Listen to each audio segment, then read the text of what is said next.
First off, just want to thank y'all for being here today. Again, I want to thank Eagle Nation for coming out this past Saturday for homecoming. What a emotional game. What an emotional victory for our team. Hats off to New Mexico State. They came in, played hard. Our guys were laser focused and were ready, and had a breakout. So, very excited to get that win. But looking forward to a new challenge. We flipped the switch yesterday, 4:30 p.m. team meeting, and moved on to the next one. So this one is important because it is the next one, and we're getting ready to play. No days off, and time to go. With the emotional win and everything you've seen this team go through over the past, since the passing, what have you learned about the team's resolve and about how this team is more than just guys who love football? It's a family. There's no question. When you use the term family in college football, Georgia Southern is that. We've had a lot of adversity this year, and nothing more tragic than last week. And these guys have really stuck together, come together. They've been together, and they don't. Lots of times adversity tears teams apart. That has not happened with this football team. They've built a strong brotherhood, throughout the years that they've been here. The younger guys that have just came in, they've been accepted, and it's a great thing to be around. You come to work every day, and it's not like coming to work. It's like being at your home, and so that's what makes it exciting about coming. And just very proud of them, how they're handling things. We got a long process. I told them yesterday, unfortunately, the way the world works, the world's going to move on a lot faster from it than we are. And we got to be very mindful of that, and we got to be mindful of each person because they may move on differently. And so we're keeping a close eye on that, and I know our guys are checking on one another. Our coaches are checking on our players, and I'm checking on our coaches, and we're just making sure we get through this thing together. Appalachian State, Thursday night. Really doesn't get much bigger than this when you're playing in the Sun Belt and when you're at Georgia Southern. Talk about it. Well, I've been a part of a lot of these, and it's definitely fun.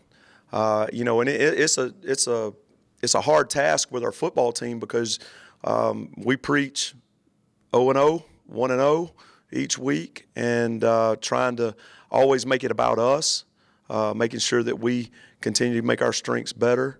Continue to work on our weaknesses, but this one's different, and they know that, and so it's a tough challenge because I heard Wesley Kennedy say it earlier. You can't get too high, you can't get too low. You got to make sure you stay even as far as with your emotions, and that's where a lot of the talk of energy over emotion is how we put it. Because emotions can run high, emotions can run low. We want to keep that constant positive energy. And our guys are excited. If you read all the stuff that's out there and you listen to all the stuff up there, we probably shouldn't get on the bus and go up there. I mean, they're a really good football team. But we're going to put our work in. We're going to go up there. We're going to be blue collar. We're going to be disciplined. We're going to be tough. And we're going to go try to win a football game. Coach, there's a lot of teams out there, college football teams, that don't have a rival. You can't really pick a rival. It's pretty evident that Appalachian State and Georgia Southern have been rivals all along. You come into the Sun Belt together, you rival, one wins the Sun Belt the first year, one wins it the next. How special is that rivalry to have that on a scale like you guys do? Well, it is really awesome, and I've been a part of some things, being at Auburn, been able to be a part of the Iron Bowl, very blessed to be a part of that because that is a unbelievable rivalry. But when you start looking at this one with App State and Georgia Southern, I've been a part of it, and I've actually been a part of it on both sides. And, there's everybody likes to say hate week. Everybody this is the week where, it's just different. And but there is a mutual respect. I think both programs are very similar in that it's a hard-working program. It's, for us it's blue collar, but I know that they're the same way. And trying to be disciplined, trying to be tough, trying to play the best football they can play. And you go back in this series. I mean, you go all the way back to the the ice hockey game when they put the water on the field and froze it and won the game 19-0. That started it. And then you get into the SoCon, you battle back and forth, and then. Man, when I heard Georgia Southern was going to the Sun Belt, and I wasn't here at the time, and then the same announcement the same day, App State's going. I mean, that was music to my ears because that rivalry does not need to end. And so looking forward to being, a part of it again. And, just we want to bring as much energy we can to this game and try to bring back a W for Eagle Nation. We talk a lot about this is why players get involved in the game, is for rivalries like this, for games like this, but it sounds like this is kind of why you get into coaching as well, as for matchups like this where you know the history of all of it and you're excited to go into that environment. Yeah, I mean, it's always something special about, the programs that have histories together, because in the off season, we talk about building the Georgia Southern man. We talk about the different things that we do to try to build the total person. Well, part of that also too is building our guys and teaching them about the tradition and the history of Georgia Southern. And, we've had them spend time with the Dirty Dozen. We've had them, so that they learn about what Georgia Southern's about. Well, a part of that is also talking about the Georgia Southern App State rivalry and what that means. Because what we don't want to have happen is young guys come in here and not have a clue about it. And, and I challenge our seniors all the time. I say, it's about us, but it's different. You better make sure those young guys know that. And our guys are doing a good job with that. Coach, you were kind of joking, saying, should we even get on the bus to play these guys? We're big underdogs. But the truth of the matter is you guys have not won in over 10 years at their place. The atmosphere, as you mentioned, is going to be rough. You're going to be a big underdog. It's going to probably rain again. How do those things play into a game?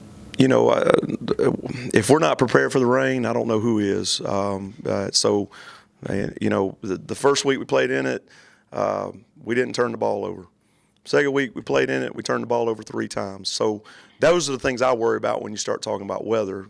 Can we do what we do and not put the ball on the ground, not give the ball to the other team? Can we go get the ball from them?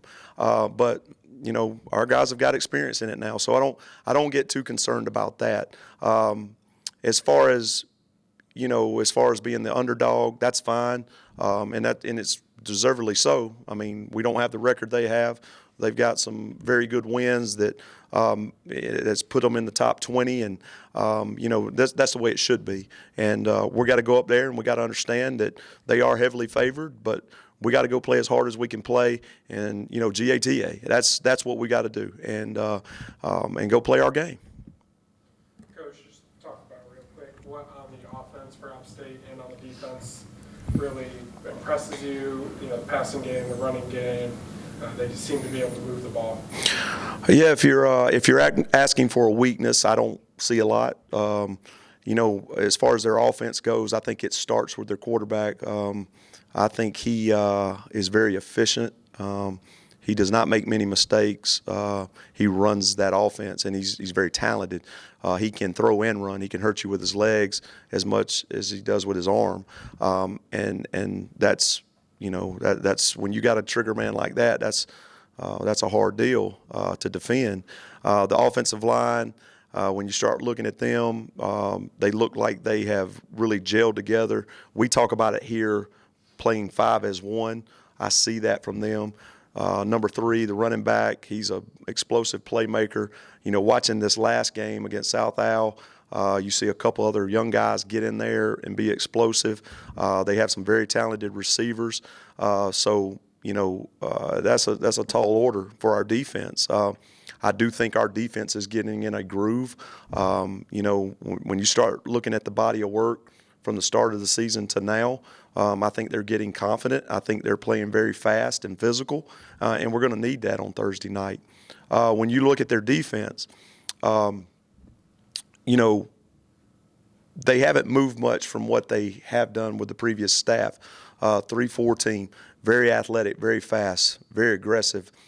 They have shown to be a little bit more multiple than they have been in the past. I'm very interested to see how they'll defend the option, and see kind of what they scheme up, because the defensive coordinator from previous years, he had his plan, and we knew that was what it was going to be. So it'll be interesting Thursday night to see if there's anything a little bit different as far as they go. But that defensive lineman they got, man, he's very productive.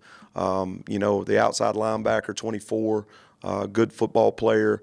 The linebackers, I mean, they all jump out, and and this is fun. This is what it's all about. You like these challenges. You like to go up against teams that are very strong, and it, it's going to tell us a lot about us and what we are, and if we're ready to really go contend for a Sun Belt title. Anything else for Coach? Thanks. Okay. Thank y'all. GATA.